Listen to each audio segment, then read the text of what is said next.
Hey, thank you for coming back to Woolf Weekly. I tell you what, we get excited about having amazing people on here.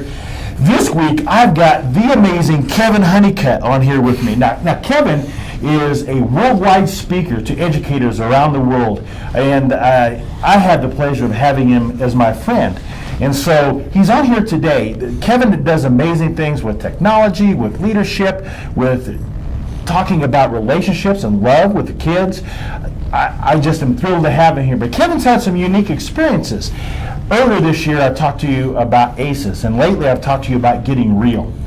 Well, the poverty that we experience and the tough times our kids roll through, those things are real. And last week we talked a little bit about Maslow and that bottom level where kids, so many are starved for love, they're starved for affection, they're starved for food, they're starved for all the things that are basic to kids succeeding in the school. And so, Kevin, can you tell me a little bit about some of the experiences you've had in working with those kids, and maybe even personally? You've had quite a journey. Nice setup. One thing you got to make sure you say too is you too are a speaker, motivational speaker all around the world too. And I've shared the stage with you before, and I know you're humble because you work here now. But I want to make sure people know that. Well, so coming up in poverty, coming up in foster homes, coming up as a child whose dad was an alcoholic and an outlaw. I went to school in 20 states growing up. So I was that kid that's in your school for a week and just disappears, and you never hear from us again. We don't send for records. That was my childhood. I'm not complaining. You know, I always tell kids, sharp edges cleave diamonds, but not without pain. That's right. And I tell kids, you're going to have pain. Don't waste pain. Paint with it. Write your novel. Make your song. Write your poetry. Make it into something. The best way out of darkness is to make your own light. And we've talked about that, some leaning into that pain, about sometimes there's a whole lot to be learned in scraping your elbow and knees. And parents who don't allow that to happen, they don't build resilience. Yeah. And you've built a little resilience, right. Haven't you? You know, you do. I think you do, and you have to. And I don't think you have to be from those places to teach kids from those places. I think empathy goes a long way. And as we talk to schools about response to trauma and understanding trauma and what the kind of PTSD these kids come to school with, it shouldn't be that we lower the bar and feel sorry for them. Right. But we find a way to take them and help them motivate themselves with that, you know, to not use it as an excuse for failure. So as we're looking at Maslow's and we're looking at where kids come from when they come to us, there's a thing I've learned, and I've learned so much since I was that child, about the psychology of these children. And one of those things about the psychology is called cognitive downshifting.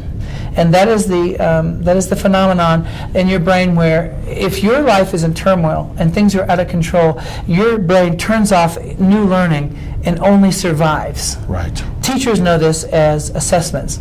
Yes. Right? But when you're under the gun, there's no time to learn new things, and that's everybody. So when these kids come to school and they're worried about mom, or worried about dad, or worried about whatever, the first thing you've got to do is create a safe environment where they can have a timeout from all of that so they can afford to learn, you know, phonics or math. And if you're looking at them wondering why they're not paying attention, the first thing you got to think is, where did they just come from? And don't assume it was easy. You know, they may have just came from the fire, and they may be honoring you just by being here today. You know what I mean? Yeah, you know, and another way they can honor you is when we're building those relationships.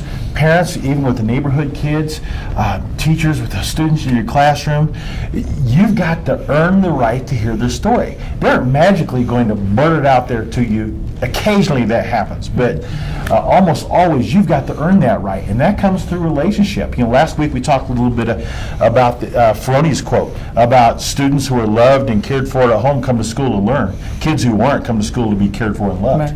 Right. And so, you know, and you've had those educators that have touched your life when you were young as well. Right.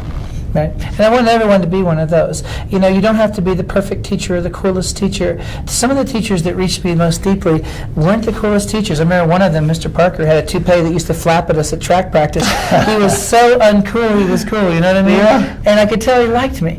And I kind of adopted him the year my father died as my new dad, and I never told him that. But I wanted him to think I was cool. And I always tell teachers that we are kids' self-belief until they find their own. Right? We are their surrogate self-belief until they find their own, and sometimes our faith in them becomes their faith. you know. Yep, and we talk about mentorship, and so you selected him as a mentor. He didn't even know it. That's right. And we do this. And teachers, you are that person. Parents, you are that to somebody. And so to be able to take that's a huge responsibility. And so if you pay attention, you'll start to find out those people that are selecting you as mentors, and you don't even know it.